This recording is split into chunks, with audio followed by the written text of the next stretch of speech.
continuamos con este tema y decimos que es un tema histórico sin exagerar, porque estamos viendo algo que ocurrió hace casi 700 años y nunca imaginamos, ni ustedes ni nosotros, que en el tránsito nuestro por la vida, en el tránsito terrenal, íbamos a encontrarnos con una renuncia de un papa. Miren la importancia del día de hoy. Y por eso tenemos aquí a dos invitados que son conocedores del tema.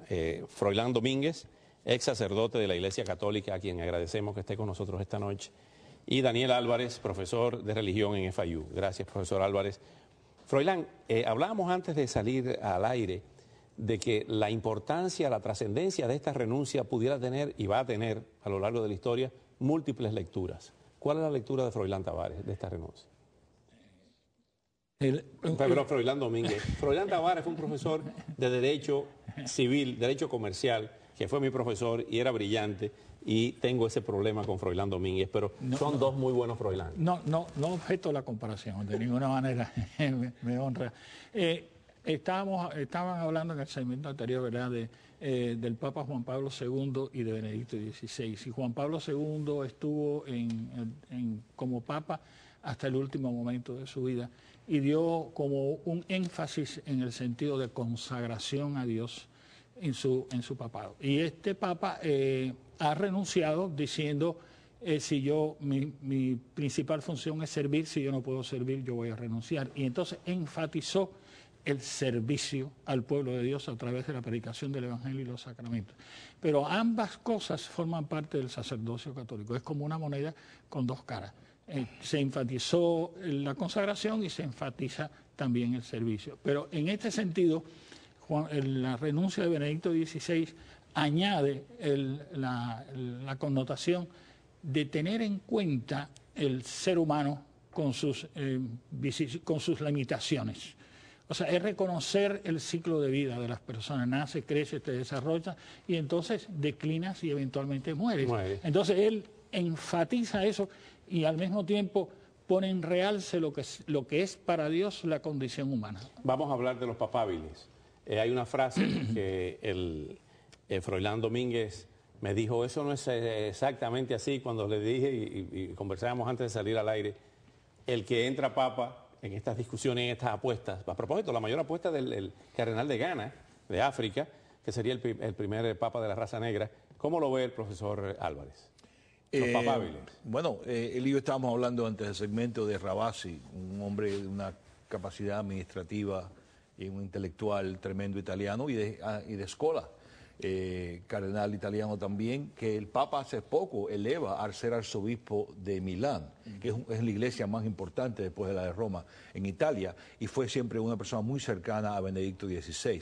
Así que Scola, yo diría, y Ravasi son, yo diría, de los italianos, son los favoritos. Cari, se piensa que los italianos quieren recobrar la silla el trono de Pedro. Así que eso yo diría. Ahora, me parece a mí de que Turkson se metió en problema porque ya empezó a hablar como si él fuera el Papa. El de Ghana, aquí lo vemos, de apenas 64 años, Peter Turkson. Sí, ya empezó a hablar como si él fuera el Papa. Y me parece a mí, cuando tú empiezas a hablar así... ¿Cómo es eso de que empieza a hablar como el Papa? Empezó a hablar y habló de Benedicto y dijo, nosotros los papas, algo así, es una expresión. ¿Cómo que nosotros los papas? Sí, él ya se atribuyó ya el título de Papa, ya como si estuviera elegido.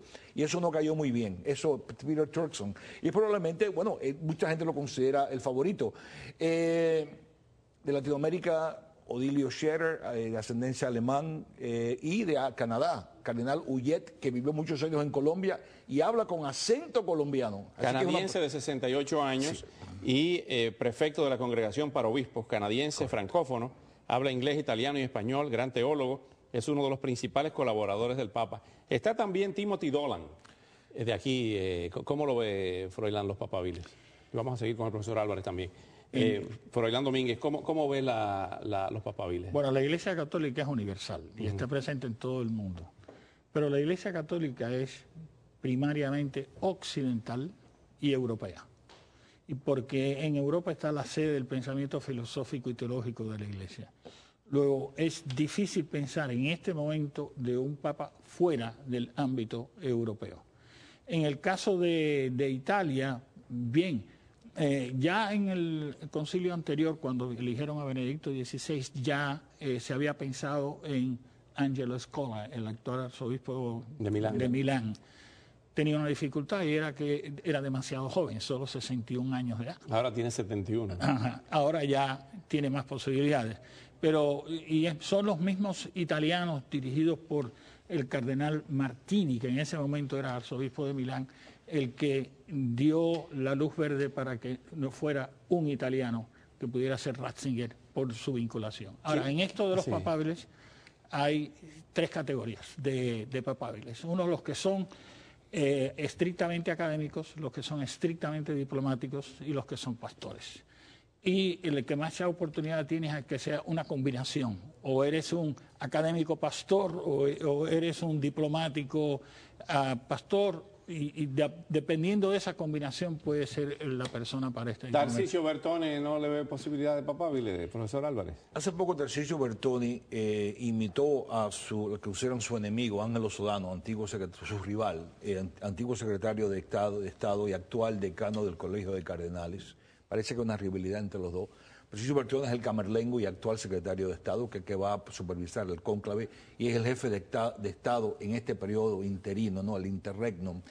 Dijo hace poco de que entregar a los sacerdotes pedófilos a las autoridades no era correcto, que eso se tiene que tratar de una cosa interna. Sodano también hizo una declaración similar, mandó una carta pastoral a un pastor francés, a un obispo, felicitándolo por encubrir a un sacerdote pedófilo. Así que es interesante que dos personas que son rivales concuerdan en una cosa, que hay que proteger a los sacerdotes pedófilos y no entregarlos a las autoridades. Me parece a mí que eso desacredita enormemente a Tarcisio Bertone y todos los que comparten ese punto de vista. Hace falta un papa reformista. El otro invitado que tenías aquí, muy distinguido, antiguo director de Radio Vaticano, dijo que hace falta un papa reformista. Yo añadiría la palabra profético.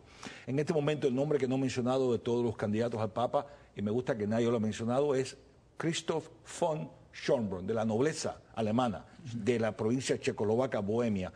Ese hombre ha chocado abiertamente con la cultura de corrupción del Vaticano y me parece a mí es el único que me consta que sí ha chocado abiertamente con esa cultura. Se ha enfrentado a Sodano tan públicamente que el Papa los llama al Vaticano a decirle, cálmense señores. Ese estudiante de Benedicto XVI en la Universidad de Regensburg en Alemania, confidante de Benedicto XVI, eso sería importante si Cristo puede llegar a ser Papa.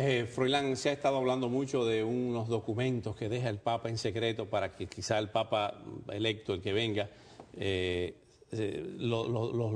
por lo menos lo conozca o lo difunda. Son especulaciones de la prensa. ¿Qué podría tener el Papa Benedicto XVI en esa bóveda? No sé, no que podría decir, pero yo no lo he sí, leído todavía. Lo que sí sé es que el Papa ha identificado los problemas de la Iglesia en este momento y es como una carta de guía para el próximo Papa, ¿verdad? Él en Fátima, él dijo que los problemas de la Iglesia eran los sacerdotes pedófilos o pederastas más el encubrimiento. El encubrimiento puede tener su explicación en aquello de que cuando en el 1574, es una explicación, los príncipes alemanes se separaron de la Iglesia Católica y cada uno tenía sus propias leyes y por lo tanto era un caos desde el punto de vista jurídico, y entonces la Iglesia creó el Código de Derecho romano canónico de la Iglesia Católica para delimitar los límites y se protegió en eso. Y ese exceso de protección dentro de los límites de la Iglesia Católica es lo que causa el encubrimiento. Ahora, el Papa habla en contra de los sacerdotes pedófilos y tomó acción inmediatamente con este caso de pedofilia en México, ¿verdad?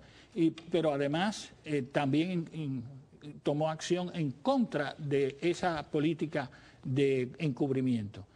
Ese es un problema que el Papa presenta, pero además presenta el problema de la desobediencia de muchos sacerdotes a los obispos, presenta el problema de las pugnas dentro de la curia romana, presenta el problema también de las filtraciones de documentos. En el caso de su mayordomo.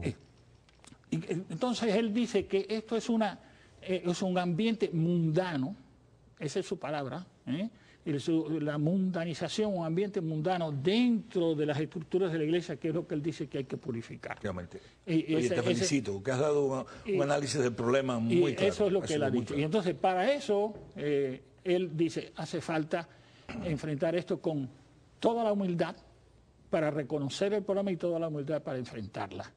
Entonces, en ese sentido, él dice, hay que volver a la oración, hace falta que los sacerdotes vuelvan de nuevo a ser verdaderamente... Y en su última homilía usa palabras muy claras, habla de la tormenta, las aguas turbias, es una alusión a un episodio en los evangelios que Jesús está dormido en el barco, hay una tormenta, el barco se va a hundir, los apóstoles están, Jesús, despierta, sálvanos, y entonces Jesús no los oye. El Papa se sentía que Cristo no estaba oyendo a la iglesia.